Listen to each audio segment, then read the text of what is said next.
Hello friends, कैसे हैं आप लोग। उम्मीद है फिट हैं, लाइफ एंजॉय कर रहे हैं। फ्रेंड्स, आज डिटेल से वीडियो शेयर करेंगे एलोवेरा प्लांट्स के अबाउट, स्पेशली रूफ टॉप पे गमलों में जब हम इनको ग्रो करते हैं तो कुछ बेसिक से इश्यूज हम फेस करते हैं, उनको आज हम स्टेप बाय स्टेप डिस्कस करेंगे। ओवरऑल तो ये बहुत ही ढीठ प्लांट है। अगर आप इसको मिट्टी के गमले में ग्रो करते हो और बड़े साइज़ का गमला है, बहुत ज़्यादा डीप ना हो तो कोई इशू नहीं है, लेकिन गमला बहुत ज़्यादा चौड़ा होना चाहिए। मतलब बड़े बड़े अगर मिट्टी के प्याले हों तो इसकी ग्रोथ आपको आइडियल फील होगी। इसको अगर आप चाहें तो आप 100% धूप में रख सकते हैं, मतलब फुल आउटडोर रख सकते हैं। जहाँ पे मई जून जुलाई गर्मियों की जैसी भी सख्त धूप हो, इसको ये इजीली टॉलरेट करेगा। अगर आप इसको चाहें तो थोड़ा सा शेडी एरिया में रख सकते हैं, लेकिन इसकी ग्रोथ दोनों हालत में बिल्कुल परफेक्ट चलेगी। जो आपका धूप में ग्रो हुआ प्लांट होता है उसमें ज़्यादा न्यूट्रिएंट्स होते हैं, उसका जो जेल है पल्प हो वो ज़्यादा बेनिफिट्स होते हैं, मतलब वो मेडिकली ज़्यादा परफेक्ट होता है। इसके ऊपर फ्लावरिंग भी होती है और जो इसके सीड पॉड्स होते हैं उसके अंदर इसके सीड्स भी होते हैं। लेकिन ये ओवरऑल थोड़ा सा मुश्किल प्रोसेस है कि हम इसको सीड से ग्रो करें, इसलिए अगर इसकी फ्लावरिंग स्टिक ग्रो करती है, अगर नहीं भी करती तो कोई इशू नहीं है। अगर आपके पास बहुत सारी स्टिक्स निकल आती है तो आप उनको कट भी कर सकते हैं, अगर आप इसके सीड्स कलेक्ट नहीं करना चाहते।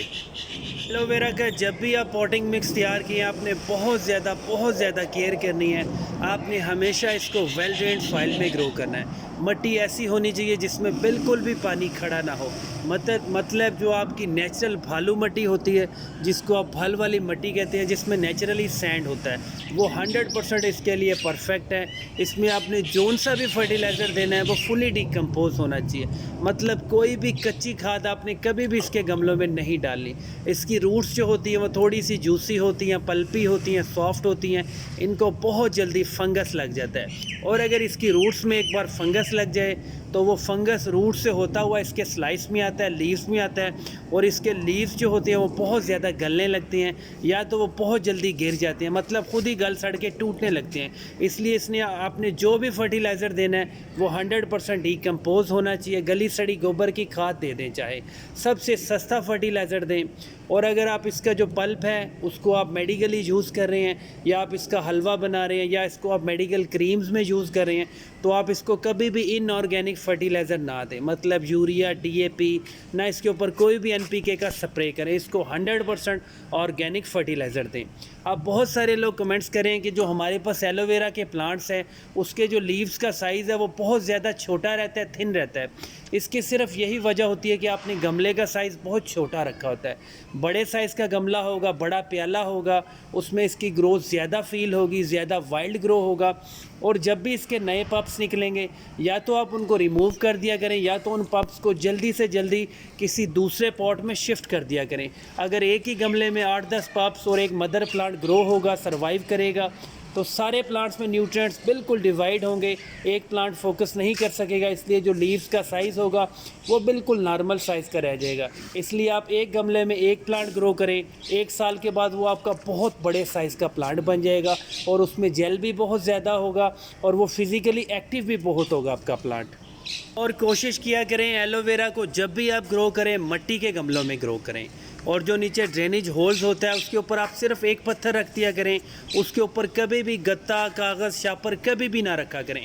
अगर ड्रेनेज होल आपका ब्लॉक हो जाए, तो अगर आपसे ओवर वाटरिंग हो जाती है या बहुत ज़्यादा बारिशें हो जाती हैं, तो वो पानी गमले की मिट्टी को कीचड़ बना देगा, सोगी बना देगा, और ड्रेनेज होल्स पुअर होने की वजह से आपका प्लांट सारा का सारा गलने लगेगा। इसको फर्टिलाइज़र बहुत ज़्यादा पसंद नहीं है, लेकिन आप इसको जब भी फर्टिलाइज़र दें, गली सड़ी गोबर की खाद दें, या जब भी आप इसको ट्रांसप्लांट करने लगें इसके बेबी प्लांट्स को, या आप ग्रो बैग्स में लगा सकते हैं, वो भी बहुत ज़बरदस्त होते हैं, उसमें भी पानी कभी खड़ा नहीं होता। और जब भी गमले को, ग्रो बैग्स को आप फिल करने लगे, बिल्कुल बॉटम में आप किचन का वेस्ट डाल दिया करें। मतलब जो सब्जियों के छिलके होते हैं, फ्रूट के छिलके होते हैं, उनको बिल्कुल बेस में, बॉटम में डालें, ऊपर उसको स्टेप बाय स्टेप फिल करते जाएं, सादा मिट्टी डाल दें। कोई भी फर्टिलाइज़र डाल दें, मतलब वो फुली डिकम्पोज खाद डालनी है। उसके बाद इसके प्लांट्स को शिफ्ट कर दें। इसकी जो ग्रोथ होती है वो बहुत ज़्यादा फास्ट है, बहुत ज़्यादा वाइल्ड है। और जब भी आपने इसका स्लाइस को कट करना हो, हार्वेस्ट करना हो, आप एक गमले को सिलेक्ट कर लें, उसमें से इसका स्लाइस लिया करें।